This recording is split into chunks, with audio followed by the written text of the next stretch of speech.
ಜೈ ಗುರುದೇವ್. ಎಲ್ಲರಿಗೂ ನಮಸ್ಕಾರ.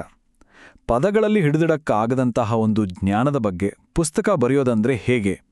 ಆಚಾರ್ಯ ವಿಜಯಾನಂದ್ ಅವರು ತಮ್ಮ ಸದ್ಗುರು ಪುಸ್ತಕದ ಮುನ್ನುಡಿಯಲ್ಲಿ ಇದೇ ಒಂದು ದೊಡ್ಡ ಸವಾಲನ್ನು ಎದುರಿಸಿದ್ರು.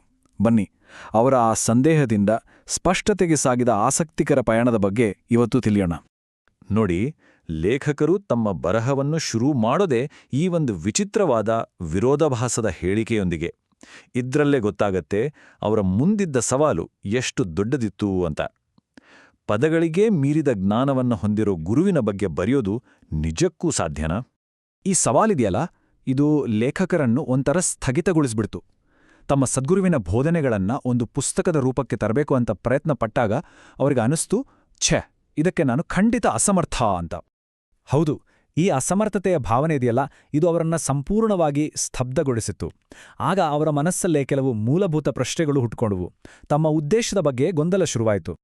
ಒಂದು ಅಕ್ಷರವನ್ನು ಬರೆಯೋಕು ಮುಂಚೆ ಅವರನ್ನ ಸಂಪೂರ್ಣವಾಗಿ ಕಟ್ಟಿಹಾಕಿದ್ದ 3 ಆಂತರಿಕ ಅಡೆತಡೆಗಳನ್ನ ಅವರು ಎದುರಿಸಬೇಕಾಯಿತು. ಮೊದಲನೇದಾಗಿ ಅವರ ಮನಸ್ಸಲ್ಲಿ ಬಂದ ಪ್ರಶ್ನೆ ಏನು ಗೊತ್ತಾ? ಈ ವಿಷಯದ ಬಗ್ಗೆ ನನಗೆ ನಿಜವಾಗ್ಲೂ ಏನು ಗೊತ್ತು? ಬೇರೆಯವ್ರಿಗೆ ಬೋಧಿಸುವಷ್ಟ ಜ್ಞಾನ ನನಗಿದೆಯಾ ಅಂತ. ಎರಡನೇದಾಗಿ, ಇದ್ರ ಬಗ್ಗೆ ನಾನೇ ಯಾಕೆ ಬರಿಬೇಕು? ಬೇರೆ ಯಾರಾದ್ರೂ ಬರಿಬೋದಲ್ವಾ ಅನ್ನೋ ಅಧಿಕಾರದ ಪ್ರಶ್ನೆ ಕಾಡಿತು. ಕೊನೆಯದಾಗಿ ಅವರಿಗೆ ಅನ್ಸಿದ್ದು, ನನ್ನ ಮಾತುಗಳಿಂದ, ನನ್ನ ಬರಹದಿಂದ ಓದುವರಿಗೆ ನಿಜವಾಗ್ಲೂ ಏನಾದರೂ ಪ್ರಯೋಜನ ಆಗುತ್ತಾ ಅಂತ. ಈ ಎಲ್ಲ ಅನುಮಾನಗಳ ಚಕ್ರವ್ಯೂಹದಲ್ಲಿ ಸಿಲುಕಿದ್ದ ಅವರಿಗೆ ಒಂದು ಹೊಸ ದಾರಿಯನ್ನು ತೋರಿಸಿದ್ದೇ ಅವರ ಸದ್ಗುರುವಿನ ಜ್ಞಾನ. ಆ ಬೌದ್ಧಿಕ ಗೊಂದಲದಿಂದ ಹೊರಬರೋಕೆ ಒಂದು ದಾರಿ ಸಿಕ್ತು. ಅವರಿಗೆ ಸಿಕ್ಕಿದ ಮಾರ್ಗದರ್ಶನ ಏನೂ ಸಂಕೀರ್ಣವಾಗಿರಲಿಲ್ಲ. ಬದಲಿಗೆ ತುಂಬಾನೇ ಸರಳವಾದ, ಆದರೆ ಬಹಳ ಆಳವಾದ ಒಂದು ದೃಷ್ಟಿಕೋನದ ಬದಲಾವಣೆಯಾಗಿತ್ತು ಅದು. ನೋಡಿದ್ರೆ ತಿಳಿಯುತ್ತದೆ. ಕೇವಲ ನೋಡು, ಈ ಮಾತು ಇದೆಯಲ್ಲ, ಇದು ಕೇವಲ ಒಂದು ಸಲಹೆ ಆಗಿರಲಿಲ್ಲ. ಇದು ಬರೀ ತರ್ಕ, ಬುದ್ಧಿವಂತಿಕೆಯಿಂದ ಅರ್ಥ ಮಾಡ್ಕೊಳ್ಳೋದನ್ನು ಬಿಟ್ಟು ಸತ್ಯವನ್ನ ನೇರ ಅನುಭವದಿಂದ, ಗ್ರಹಿಕೆಯಿಂದ ಅರಿಯುವ ಒಂದು ಕರೆಯಾಗಿತ್ತು. ಹಾಗಾದ್ರೆ ತಿಳಿಯೋದು ಅಂದ್ರೆ ಏನು? ನೋಡೋದು ಅಂದ್ರೆ ಏನು? ಈ ಒಂದು ಸರಳ ಸೂಚನೆ ಲೇಖಕರ ಎಲ್ಲಾ ಗೊಂದಲಗಳನ್ನು ದೂರ ಮಾಡಿ ಅವರ ಇಡೀ ಪುಸ್ತಕದ ಯೋಜನೆಗೆ ಒಂದು ದಾರಿದೀಪವಾಯಿತು. ಆಗ ಅವರಿಗೆ ಅರ್ಥವಾಗಿದ್ದು, ಜಗತ್ತನ್ನ ಅರ್ಥ ಮಾಡ್ಕೊಳ್ಳಕ್ಕೆ 2 ಬೇರೆ ಬೇರೆ ದಾರಿಗಳಿವೆ, ಅವರೆರಡರ ನಡುವೆ ಒಂದು ಸ್ಪಷ್ಟವಾದ ಗಡಿರೇಖೆ ಇದೆ ಅಂತ. ಅಂದ್ರೆ ವಿಜ್ಞಾನ ಮತ್ತು ಆಧ್ಯಾತ್ಮಿಕತೆ ಒಂದಕ್ಕೊಂದು ವಿರೋಧಿಗಳಲ್ಲ, ಬದಲಿಗೆ ಜ್ಞಾನದ ಪ್ರಯಾಣದಲ್ಲಿ ಒಂದಾದ್ಮೇಲೆ ಒಂದು ಬರೋ ಹಂತಗಳು ಅಂತ ಅವರಿಗೆ ಮನವರಿಕೆಯಾಯಿತು. ಈ ಒಂದು ವಾಕ್ಯ, ವಿಜ್ಞಾನ ಎಲ್ಲಿ ಕೊನೆಗೊಳ್ಳುತ್ತದೆಯೋ ಅಲ್ಲಿ ಆಧ್ಯಾತ್ಮಿಕತೆ ಪ್ರಾರಂಭವಾಗುತ್ತದೆ, ಇದೇ ನೋಡಿ ಅವರಿಗೆ ದಾರಿದೀಪವಾಗಿದ್ದು. ಅವರ ಬರವಣಿಗೆಯಲ್ಲಿದ್ದ ಎಲ್ಲ ಅಡೆತಡೆಗಳನ್ನು ನಿವಾರಿಸಿ ಅವರ ಕೆಲಸಕ್ಕೊಂದು ಸ್ಪಷ್ಟವಾದ ಉದ್ದೇಶವನ್ನೇ ಕೊಟ್ಟ ಸೂತ್ರವಿದು.